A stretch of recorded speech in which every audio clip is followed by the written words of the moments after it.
प्रिय छात्र छात्राओं, लगभग एक सप्ताह हो गया। इधर कुछ व्यस्तता के कारण मैं वीडियो नहीं डाल पाया। आज वर्णमाला से संबंधित बहुत ही विधिवत अच्छा से तैयारी करके मैंने आप लोगों के लिए लेक्चर तैयार किया है और वर्णमाला से संबंधित ये लेक्चर है। आप सभी लोग जो लोग प्रतियोगी परीक्षा की तैयारी कर रहे हैं, PET, TET, CTET, SSC, TGT, PGT आदि समस्त प्रतियोगी परीक्षाओं के लिए बहुत ही महत्वपूर्ण है। वर्णमाला से संबंधित ये प्रश्न आपके लिए लेकर आया हूँ और यदि आप इस पर केवल 10 मिनट अच्छा से ध्यान दे देंगे तो निश्चित रूप से वर्णमाला के सभी क्वेश्चन आप हल कर ले जाएंगे। तो आइए चलते हैं वर्णमाला के पास। वर्णमाला में हम सबसे पहले स्वर और व्यंजन के पास चलते हैं। स्वर और व्यंजन से पहले वर्णमाला के संदर्भ में एक बहुत ही महत्वपूर्ण बात है कि भाषा की सबसे छोटी इकाई ध्वनि या वर्ण है। ध्वनि वर्ण का उच्चरित रूप है और वर्ण ध्वनि का लिखित रूप। स्वर अपनी स्वतंत्र सत्ता रखते हैं। अस्तु हम कह सकते हैं कि वे वर्ण जो स्वतंत्र रूप से बोले जाते हैं उन्हें स्वर कहते हैं। स्वर उच्चारण की दृष्टि से 10 स्वर माने गए हैं। अ, आ, ई, उ, री, ए, ऐ, ओ, औ, अं, अः।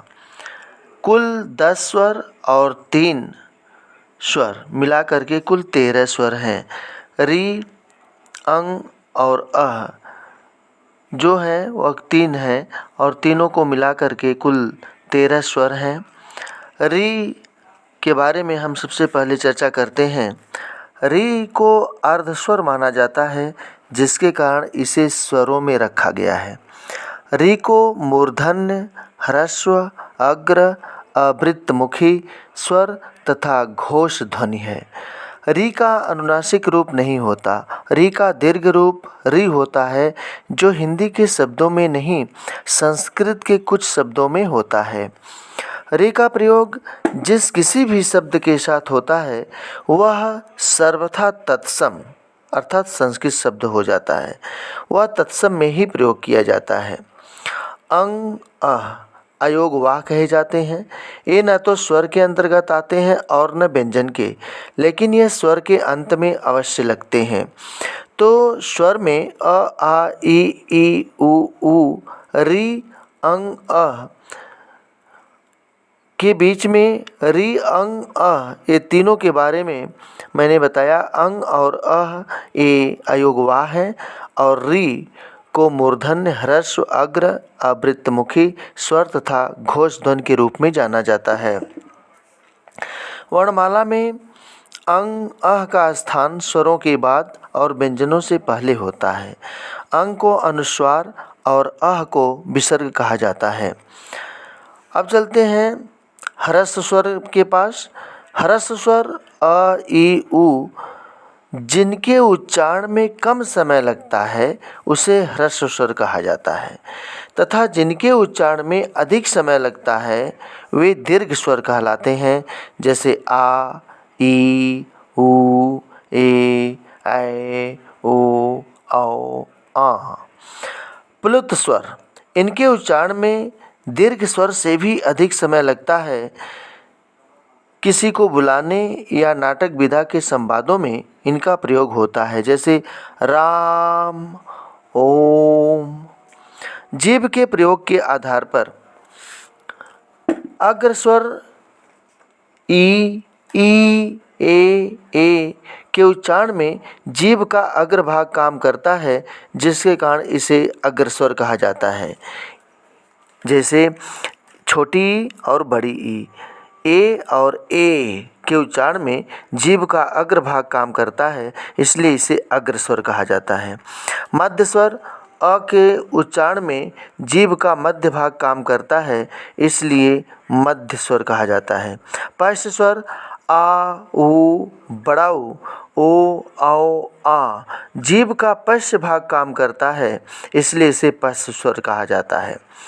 मुख द्वार के खुलने के आधार पर विवृत स्वर, जिनके उच्चारण में मुख द्वार पूरा खुलता है, जैसे आ। अर्ध विवृत, जिनके उच्चारण में मुख द्वारा आधा खुलता है, जैसे अ, ए, ओ, आ। अर्ध संवृत ए, ओ, जिन स्वरों के उच्चारण में मुख द्वार आधा बंद रहता है। संवृत स्वर छोटी, बड़ी, छोटाऊ, बड़ाऊ, इन स्वरों के उच्चारण में मुख द्वार लगभग बंद रहता है। ओठों की स्थिति के आधार पर वर्णमाला के लिए ओठों के आधार पर अवृत्तमुखी अ, आ, ई, ए के उच्चारण में ओठ वृत्तमुखी या गोलाकार नहीं होते। वृत्तमुखी वे वर्ण हैं जिसमें उच्चारण में ओठ गोलाकार होते हैं, जैसे ऊ, ओ, औ, आ के उच्चारण में जो ओठ गोलाकार होते हैं। निरनुनासिक या मौखिक स्वर उन स्वरों के कहते हैं जिनके उच्चारण में हवा केवल मुंह से निकलती है, जैसे अ, आ, ई आदि। अनुनासिक स्वर जिन स्वरों के उच्चारण में हवा मुख के साथ साथ नाक से निकलती है, जैसे अंग, आ, ई आदि। घोषत्व के आधार पर जब स्वर तंत्री में श्वास का कंपन होता है उसे घोष कहते हैं और सघोष ध्वनियाँ उत्पन्न होती हैं। जितने, बहुत ही नोट करने वाली बात है कि जितने स्वर हैं सभी स्वर सघोष यानी 13 स्वर होते हैं और ये सभी स्वर सघोष ध्वनियाँ हैं।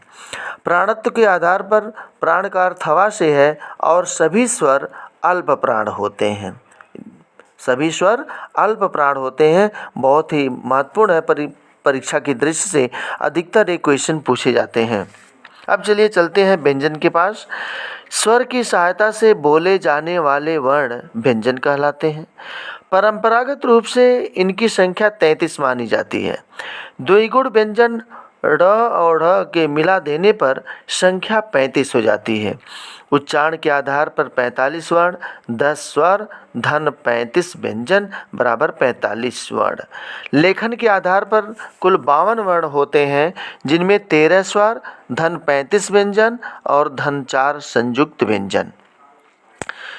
अब देवनागरी लिपि में क वर्ग, च वर्ग, ट वर्ग, त वर्ग, प वर्ग के बारे में हम बताते हैं कि क वर्ग में क, ख, ग, घ, ङ, च वर्ग में च, छ, ज, झ, ञ। कुछ विद्वान च वर्ग को स्पर्श संघर्षी भी मानते हैं। ट वर्ग ट, ठ, ड, ढ़, ढ, ढ़, ड़ केवल 2 द्विगुण व्यंजन हैं, ड और ढ। इन्हें उच्छिप्त भी कहा जाता है। त वर्ग में त, थ, द, ध, न। प वर्ग प, फ, ब, भ, म। अंतस्थ व्यंजन य, र, ल, व को कहते हैं। उष्म या संघर्षी व्यंजन तालव्य श, मूर्धन्य श, दंत स और ह को उष्म या संघर्षी व्यंजन कहा जाता है। संयुक्त व्यंजन में छ जो क और श के संयुक्त होने पर बनते हैं। त्र, वर्ण त, आधा त और धन र के संयोग से त्र का निर्माण होता है। ज्ञ, ज और य के संयोग से ज्ञ का निर्माण होता है। स्र, स और र के मिलने से स्र का निर्माण होता है और इनकी संख्या 4 है। तो देवनागरी लिपि में 4 जो वर्ण हैं वे संयुक्त व्यंजन कहलाते हैं। छ, त्र, ज्ञ, स्र। अरबी फारसी की आगत ध्वनि में अ, ख, क, ज, ख, ज, फ। उच्चारण की दृष्टि से ज फ आगत ध्वनियाँ हैं। अघोष व्यंजन जिन ध्वनियों के उच्चारण में स्वर तंत्री में कंपन न हो उन्हें अघोष व्यंजन कहते हैं। जैसे हर वर्ग का पहला और दूसरा व्यंजन अघोष व्यंजन कहलाता है। जैसे क ख च छ ट ठ त थ प फ। अघोष व्यंजन वो पहला, हर वर्ग का पहला और दूसरा व्यंजन अघोष व्यंजन कहलाता है। ध्यान दीजिए, पहला और दूसरा व्यंजन हर वर्ग का अघोष कहलाता है। जैसे क ख च छ ट ठ त थ प फ। सघोष या घोष व्यंजन जिन ध्वनियों के उच्चारण में स्वर तंत्रियों में कंपन होता है, ऐसे वर्ण को सघोष या घोष कहते हैं। ये हर वर्ग का तीसरा, चौथा, पांचवा व्यंजन होता है। हर वर्ग का तीसरा, चौथा, पांचवा व्यंजन सघोष या घोष वर्ण के नाम से जाना जाता है। जैसे ग घ ङ, ज झ ञ, ड ढ ड़, द ध न, ब भ म। अब चलते हैं अल्प प्राण के पास। अल्प प्राण जिन व्यंजनों के उच्चारण में कम हवा निकले वे अल्प प्राण कहलाते हैं। जैसे हर वर्ग का पहला, तीसरा और पांचवा व्यंजन अल्प प्राण होता है। महाप्राण जिन व्यंजनों के उच्चारण में मुख से अधिक हवा निकले वे महाप्राण कहलाते हैं। जैसे हर वर्ग का दूसरा और चौथा व्यंजन महाप्राण होता है। तो दो बातें यहाँ निकल कर आई। अल्प प्राण पहला, तीसरा और पांचवा व्यंजन कहलाता है। महाप्राण हर वर्ग का दूसरा और चौथा व्यंजन कहलाता है। अंतस्थ व्यंजन में य, र, ल, व है। यह तालव्य है और इसका उच्चारण स्थान तालु है। र वर्ष या लुंठित कहा जाता है जिसका उच्चारण स्थान दंत मूल या मसूड़ा है। ल वर्ष कहा जाता है, दंत मूल मसूड़ा से उच्चरित होता है। व दंतोष्टय कहा जाता है, ऊपर का दांत और प्लस निचला ओठ मिला करके व का उच्चारण होता है। और य, र, ल, व ये सभी अंतस्थ व्यंजन हैं और ये सभी अंतस्थ व्यंजन सघोष और अल्प प्राण ध्वनियाँ हैं। ध्यान दीजिए, अंतस्थ व्यंजन य, र, ल, व हैं और ये सभी सघोष और अल्प प्राण ध्वनियाँ हैं। ऊष्म या संघर्षी व्यंजन जिन व्यंजनों के उच्चारण में रगड़ या घर्षण अथवा गर्मी पैदा हो उसे ऊष्म या संघर्षी व्यंजन कहते हैं। जैसे तालव्य श, मूर्धन्य श और दंत स तथा ह। तालव्य श का उच्चारण स्थान तालु है। मूर्धन्य श का उच्चारण स्थान मूर्धा है। दंत स का वर्ष है और दंत के पास से इसका उच्चारण होता है। ह स्वर यंत्री है। स्वर यंत्र कंठ के भीतर स्थित होता है। ह का उच्चारण करके आप स्वयं देख सकते हैं। ह कंठ के भीतर ही इसकी सारी ध्वनियाँ समाहित रहती हैं और ये सभी जो ऊष्म या संघर्षी व्यंजन श, श, श और ह हैं, ये सभी अघोष महाप्राण ध्वनियाँ हैं। तो तालव्य श, मूर्धन्य स, दंत स और ह को हम अघोष और महाप्राण ध्वनियाँ कहते हैं। देवनागरी लिपि में च वर्ग में द्विगुण ध्वनियाँ आती हैं जिन्हें द्विगुण ध्वनियों को हम उत्क्षिप्त भी कहते हैं और इनके उच्चारण में जीभ पहले ऊपर उठकर मूर्धा तालु को स्पर्श करके झटके के साथ नीचे आती है, उसे द्विगुण ध्वनियाँ कहते हैं। जैसे ड़ और ड़, जैसे घोड़ा और पढ़ाई। तो जो ड है, ड से डलिया बनता है और घोड़ा में जिस ड का प्रयोग होता है तो यह मूर्धन्य सघोष अल्प प्राण कहा जाता है। और ढ से ढक्कन में जो द्विगुण इसका ध्वनि आती है वह मूर्धन्य सघोष महाप्राण कहलाती है। आगत ध्वनियाँ ज और फ ये आगत ध्वनियाँ हैं। ज ऊष्म और संघर्षी कहा जाता है। वर्ष या दंत से इसका उच्चारण होता है तथा यह सघोष और अल्प प्राण है। फ ऊष्म संघर्षी कहा जाता है। दंतोष्ठ से उच्चारण होता है। यह अघोष और महाप्राण है। नुक्ते वाले ध्वनियों के उच्चारण में वायु थोड़ी सी दबकर गूंज या फेफड़े को झंकृत करती है, जैसे ज, फ। विसर्ग अह को पार्श्व बिंदु वाला वर्ण भी कहते हैं। जो विसर्ग है अह, जिसको हम अयोवा के अंतर्गत भी रखते हैं, इस विसर्ग को पार्श्व बिंदु वाला वर्ण भी कहा जाता है। तो प्यारे छात्र छात्राओं, आज मैंने वर्णमाला से संबंधित आपको ये वीडियो प्रेषित किया। अच्छा लगे तो सब्सक्राइब करिएगा, लाइक करिएगा, शेयर करिएगा। फिर अगली वीडियो में हम जो है और भी शब्दों के साथ और जो ये वर्णमाला से संबंधित क्वेश्चन है उसको हम आपको कराएंगे और निश्चित रूप से आप लाभान्वित होंगे। धन्यवाद।